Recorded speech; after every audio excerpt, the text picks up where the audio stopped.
శ్రీ గురుభ్యో నమః. అందరికీ నమస్కారం. బ్రహ్మతల రాత అంటే ఎలా ఉంటుంది అనే దాని గురించి ఈరోజు మనం తెలుసుకోవాలి. ఒకానొకసారి కాశీలో ఉన్న గంగ దగ్గర ఒక వ్యాపారి ఉండేవాడు. అతను నిత్యం స్నానం చేయడానికి గంగ దగ్గరికి వచ్చి స్నానం చేసి వెళ్ళేవాడు. అతనికి బ్రహ్మ రాసిన రాత చదివే విద్య తెలుసు. గంగా నది దగ్గర మర్రి చెట్టు ఉంది. ఒకనాడు ఆ చెట్టుకి దగ్గరలో నడుస్తుండగా కాలికి పుర్రె ఒకటి తగిలింది. దాన్ని చూచి, చీ ఎదవ, పుర్రె ఇప్పుడే తగలాలా, మళ్ళీ స్నానం చేయాలి అనుకుంటూ పుర్రెను కాలితో తన్నబోయాడు. పుర్రె తలుక్కుమని మెరిసింది. అది చూసి దీని తలరాత ఏంటో చదువుదాం అని చేతిలోకి తీసుకొని చదివాడు.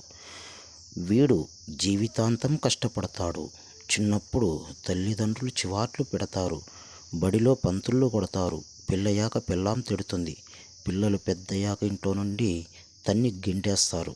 ప్రతి క్షణం ఎవరో ఒకరు ఏదో ఒకటి అంటూనే ఉంటారు.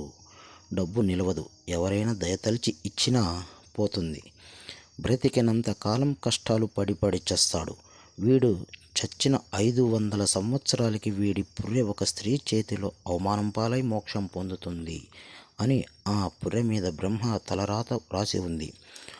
అది చదివి బ్రతికి ఉండగా అవమానం అంటే పర్వాలేదు, సచ్చాక పుర్రెకి అవమానం ఏంటి, బ్రహ్మకు అసలు బుర్రుందా అని ఆ పుర్రెను విసిరబోయి, అసలు అవమానం ఎలా జరుగుతుందో చూద్దాం అనుకొని దగ్గరలో ఉన్న మర్రి చెట్టు తొర్రలో ఈ పుర్రెను దాచాడు.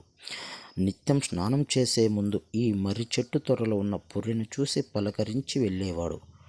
ఇలా కొన్నాళ్ళు గడిచిన తర్వాత బంధువుల ఇంట్లో వివాహం ఉంటే ఒక 10 రోజుల పాటు ఆ వివాహ మహోత్సవాలలో గడిపి వచ్చాడు. ఎప్పటిలాగని స్నానానికి వెళ్తూ పుర్రె సంగతి గుర్తొచ్చి మర్రి చెట్టు దగ్గరికి వెళ్ళి తొర్రలో ఉన్న పుర్రె కోసం చూస్తే కనపడలేదు. వెతికాడు, దొరకలేదు. మర్రి చెట్టు తొర్రలో పుర్రె ఏమైపోయింది అనుకుంటూ స్నానం సంధ్యావందనం చేస్తున్నాడు. కానీ మనసు మాత్రం పుర్రె మీదే ఉంది. చేశామంటే చేశాం అన్నట్టు నిత్యకృత్యములు చేస్తూ ఉండగా ఇది భార్య గమనించి, మీరెందుకు ఇలా ఉన్నారో నాకు తెలుసులేండి అంది. ఒసే పిచ్చి మొహమా, ఏమి తెలిసే నీకు అన్నాడు. మీరు ఆలోచించేది మీ రెండో భార్య చనిపోతే మర్చిపోలేక మర్రి తొర్రలో దాచిన ఆవిడ పుర్రె గురించే కదా. ఆ సంగతి నాకు ఎలా తెలుసు అనుకుంటున్నారా? మీరు రోజు ఆ మర్రి తొర్రలో ఉన్న పుర్రెను చూస్తున్నారని జనాలు చెప్పారు అంది. ఓహో, ఇంతకీ ఏం చేసావే దాన్ని? అది నా సవతిది అని తెలిసి కోపం పట్టలేక ఇంటికి తీసుకొచ్చి వేడి వేడి నీళ్లు మరగబెట్టి దాని మీద పోశాను. సలసలా కాగే నూనె గుమ్మరించాను.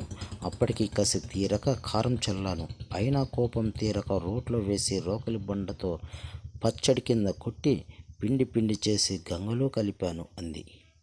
అప్పుడు జరిగిందంతా చెప్పాడు. ఒసే వెర్రిమొహమా, అది నా పెళ్ళాం కాదే. దాని మీద చచ్చాక కూడా ఆ పుర్రె అవమానం పాలై మోక్షం పొందుతుందని రాసి ఉంది. అది ఎలా నిజమవుతుందో చూద్దామని నేను ఆ మర్రి చెట్టు తొర్రలో ఉంచాను. ఇదిగో, నీ వల్ల ఇలా అవమానం పాలై గంగలో కలిసి మోక్షం పొందింది. గంగలో కలిస్తే మోక్షమే కదా అన్నాడు. ఆ విధంగా బ్రహ్మ రాసిన రాత నిజమైంది. బ్రహ్మ రాస్తే నిజమై తీరుతుంది. బ్రహ్మ రాసిన రాత మారాలంటే ఏం చేయాలి? సద్గురు కటాక్షం ఉండాలి. అప్పుడే రాతని మార్చుకోవచ్చు. లేదంటే ఇది నేనే చేశాను, నేను చేయగలను అనే భ్రమలో బతికేస్తారు. సర్వం కృష్ణార్పణమస్తు. హరి ఓం.